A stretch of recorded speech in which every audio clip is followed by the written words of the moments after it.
Welcome in, along with Bruce Gradkowski. I'm Steve Palazzolo, and this is your NFL Draft Profile on Ohio State quarterback Dwayne Haskins.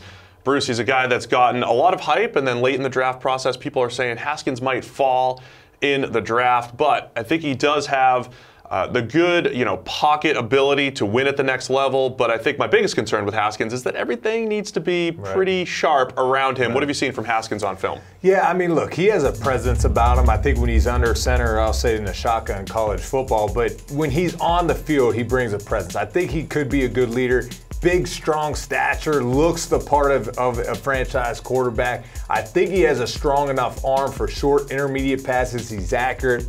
The thing I worry about is when he starts to throw the ball downfield, go routes, post, tends to just hang up in the air and fall a little short. And just like you pointed out, I feel like everything around him has to be perfect, and I worry that if the pocket starts to collapse, if he's going to be accurate enough, because I see some inconsistencies with his delivery a little bit, and he's really heavy-footed in the pocket, so he's not able to escape as well. But if things are clean, man, he's going to make some good accurate throws. I think what you described there is a guy that looks the part and things look great.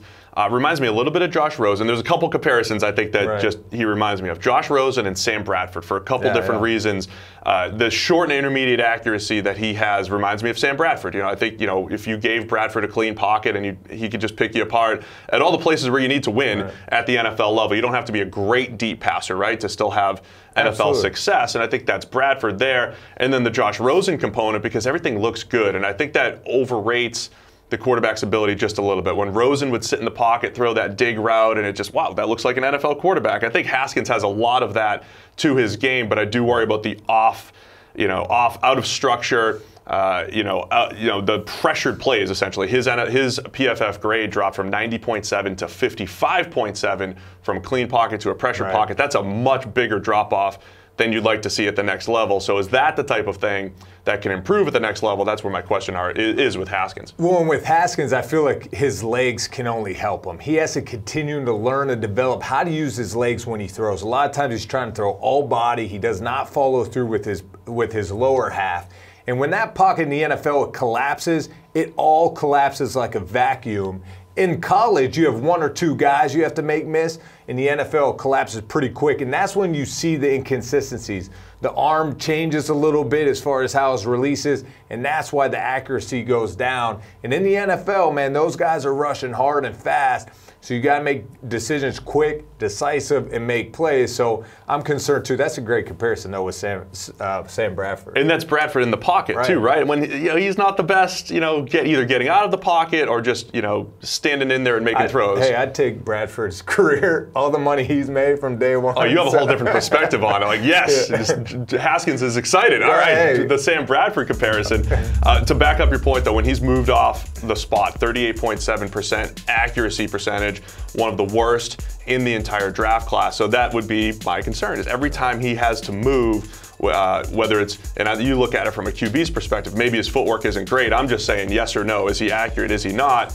Has not been accurate. It has not been great. So need to see that improve at the next level, and that's where things are a little risky. Now, the thing I always say about those mid-tier quarterbacks in the NFL, if you do get them that nice group of receivers, guys that can get open at every level, get them a nice offensive line, you can have success. I think Haskins still has a better shot of success than some of these other guys in the class if he has that nice supporting cast. And I agree. I mean, he has the tools to be able to get it done. If it's a clean pocket, he has weapons outside to deliver the football too. But it's when you don't have those weapons and things start to get ugly, especially as a rookie quarterback. It's not going to be easy. The game's moving fast. Not only that, you're trying to remember your playbook. What's every receiver have? Now you're trying to call the play in the huddle, when in college, you're used to getting the play from the sideline by big signs getting held up at Ohio State or whatnot. Now you have to spit out a play like Indy right 10X short fake 96 power king naked left X slide. Wow.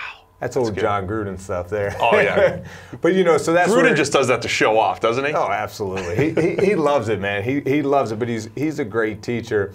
But that's what Haskins and these young quarterbacks have to develop, is that demeanor within the huddle as well. Because now you're not seeing that signal come. You're dealing with guys. You have to look them in the eye, make sure they're going to get lined up properly. So that's a lot that goes into it. Well, I feel like he's a guy that can definitely handle those situations. And then can you deliver, though, on the field? Just to wrap it up on Haskins, he had the number 10 grade in the draft class, just overall PFF grade, despite having 50 touchdowns, despite having incredible numbers at Ohio State. Did you see the supporting cast help? And we talk about that short intermediate accuracy. He's good there, but you have the Paris Campbells of the world and guys creating yards after the catch, probably inflating those stats just a little bit. I think so. I mean, look, you're at Ohio State. You have the best of the best around you. Now you go to the NFL, you're still going to have the best of the best around you, but other teams are as well. And I think for Haskins, it will benefit him the most if he could go to a team that already has a quarterback, a franchise guy, learn a year or two,